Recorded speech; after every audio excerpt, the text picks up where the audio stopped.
So, i-discuss na ako naman. Unsay pataod nimo ma'am? Residential. Okay. Okay, pero residential siya, dili siya business. Okay. Sir, ma'am, ato ang requirements if mapataod ta, valid ID, proof of billing, imuang valid ID ma'am, proof of billing sa balay nga patauran. Installation fee na 1,500. Dayon, kay dili man sa imo nakapangalan ang proof of billing ma'am, natay additional nga requirements. Authorization letter sa nakapangalan sa bill. Okay. Dayon valid ID dayon ma'am sa nakapangalan sa bill. Dayon since tenants ka ma'am, garant ka natay additional nga 2,500 nga tenants deposit. Ang kaning tenants deposit ma'am is makuha ra nimo ma'am if ever na mo humana ka sa Parasat or mobalhin na ka sa imong own house ma'am. So ang imuhang ma-cash out ana ma'am upon applying is 4,000. Pero ang imong 2,500 is mabalik na sa imuha. So mo na ang ato ang ma-cash out man if mag-apply ta. Ang tagya ma'am nara dira. Asa siya ma'am? Abroad? Nga asa mo mo gabayad? Sa uptown at yung insuon. Ang tagiyag yun. Pwede ra gid ma'am kanang mga ingana nga mga case, pwede ra siya magpicture sa iyang ID sign sa inyo or asa mo makapangayog. Ang amo lang gid ma'am is ang proof of billing ug ang kaniang valid ID mag-coincide gid siya ma'am ug ang nag-authorize dayon. Dili na nimo ano? So kani siya ma'am. Sa Westfield, dapat na siya sir. Moni ang mamong gipang offer nga mga MBPS ma'am. So kani imong gusto? Yes ma'am. Kani siya ma'am nanani siya free nga 80 nga cable channels.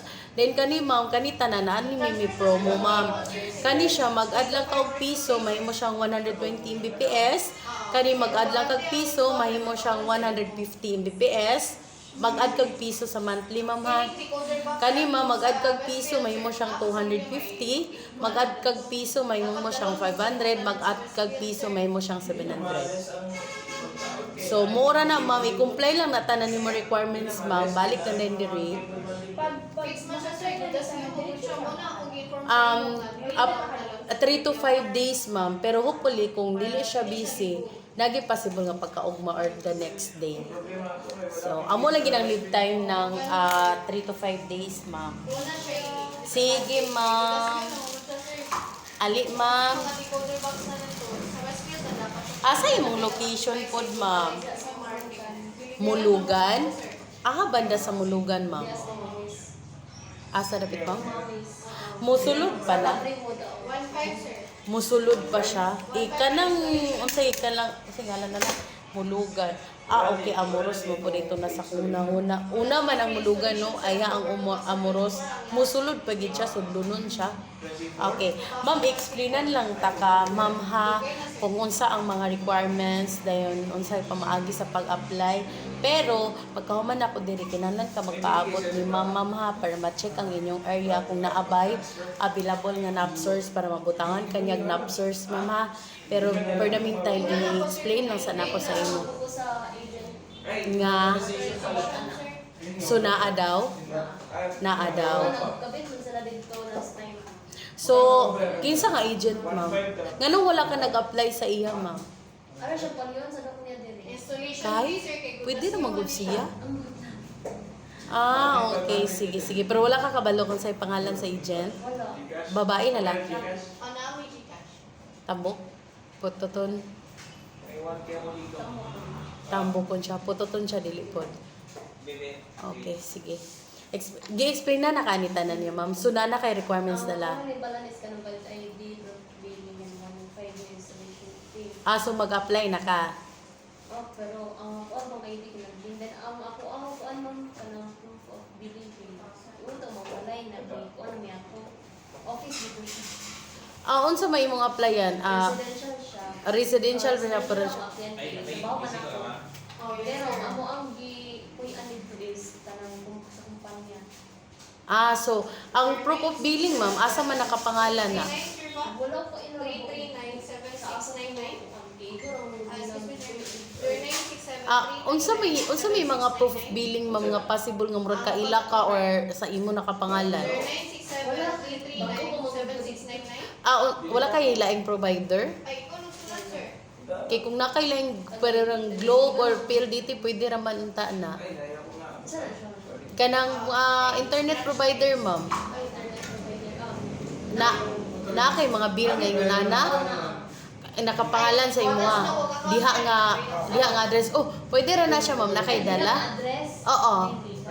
Ay dili ma'am. Katug yung diha nga address. Wala kay pwede pud ka mag-try pangutana ma'am kung asa nakapangalan ang proof of billing. Kisa may magbayad ana ma'am. Okay. Representative, ikaw. Kato na lang representative ana nga company siguro ma'am. Basig pwede ra ka makapangayo sa iyaha. Ha? Yes ma'am kay dili na siya mugutro sa mo system ma'am og dili mag-website.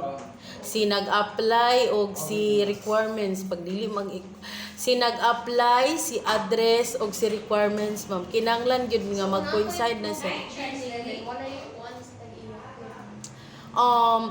mangita mo gud tag ID sa tag-iya ma'am. Oo. Ani na lang siya ma'am. Siguro ma'am, pwede lang siguro kay company man no. So pwede ra siguro ma'am si representative. Mga ikag authorization ni representative dayon valid ID din ni representative. Dayon ni state dayon niya dito na kanang siya si ana representative ana nga company nagtugot sa imo nga ana magpataod kag as unsa man ka dito employee. Ang gano'n na po yung magkadiha, ma'am? Okay, ang akong bala, nagtrabaho dito. Wife sa kanang employee. Ana lang, ma'am. Kana lang siguro siya. Ingana lang siguro ang buhaton nimo para mag-coincide gyud ang proof of billing og katungkuan ba kay siya man ang representative unsa man na siya presidente baka na siya unsa man na siya dira. Ana lang siguro gyud, ma'am. Wala di ka explain sa agent, ma'am. Wala ako, ana. Wala gyud siya naghatag og kuan sa imuha ngalan, wala pud siya naghatag wa pud niya kan dawata imong apply dapat unta iyan ang dawaton kay sales ba unta na niya. So it means wala kanya explain niyo. Ngayon ra daw kung account number yata ko niya. Unsa man nimo pa pwede ha?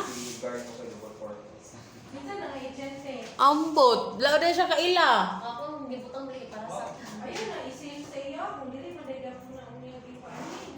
Diri niya gipani ma'am niya, wala pa niya kumpletuhang kuan, nag-ari-ari ang subs niya, wala din niya kumpletuhang kuan. Wala dito din eh. Wala yung purpose. Niwangon siya ma'am. Muniwang siya, puti. Dili na siya. Bali internet ang una mataod ani sir. So kana lang siya ma'am, ana lang siguro balik lang ikaw ma'am ha kay sa umagid kulang man imo record dili gina siya ma-process pero ningon man kasi agent nga naa siya nap source dadto. Wala po siya naghatag og nap source. Nap source, number na siya number ma'am. Nang SSW ana wala. Wala gid siya ma'am siguro na Pero wala siya kay kailangan pa din ang valid ID sa owner. abis wala po siya nang tanak kung sa imo ba nakapangalan ang proof of billing. Wala ko bibisik. Kabalo po siya mga company imong gipuy-an. Mo to ma'am, abis siguro niya kay residential imo. Residential imo hang gusto. So, abi siguro niya okay, nana sa siguro yung pagtuma. So, mo lang na, ma'am ha. Then, mo din, explain na naman kanan niya sa mga. Iyong gingon sa kuha ka 799. Okay, 799. So, coaxial pag yun. Dili man na fiber, ma'am. Dili na siya fiber, ang 799. 799 daw kay 70 FPS naman daw. 799? 40 Mbps ra na mo. 25 Mbps ra na. 25 Mbps ra na. Di pa gina fiber, ma'am. Ay, tawagin. Dili na siya fiber. Old line na na. Napay cable. Dili siya fiber, pero na siya cable. Ay, Hindi. Dili siya. pwede ba gitawagan siya, ma'am? Dito na ka-agent, ma'am. Kasi lalaki babae. Lalaki. Lalaki daw. Dili daw tambok, dili pud puti. Putot. Putot daw. Si Raymond na, bay. Oo, ganito po. Raymond. Taga sa si ma'am. Taga Mulugan. Pataan mo sila last time. Si Raymond siguro na. Taas mo tong Raymond siguro. Dili, uy. Stapler pa na ni Edgar. Ay, mabok pa rin na Nidgar. Pero di man na siya tambok, di ba? Medyo chubihon. Mo dyan. Okay. Yo, pula. Umain niya 799 yung gi-offer, ma'am. Ang pati, sa Raymond kung ano po sa ila ka. 799 yung gi-offer. Mm. Nangampas. 799 yung gi-offer nga fiber na with cable. 999 ina siya, ma'am. Ang laki 799 pero i-offer siya sa mga daan na subscriber ni Ransan. Hindi siya offer for new subscribers. Ano din siya? Na siya, ma'am, pero new sa old subscriber siya. Pero hindi yung tara siya ng GPS. Kwan, Ano siya, 70. 70 ang giingin. Tadi na mao yung gi-inform.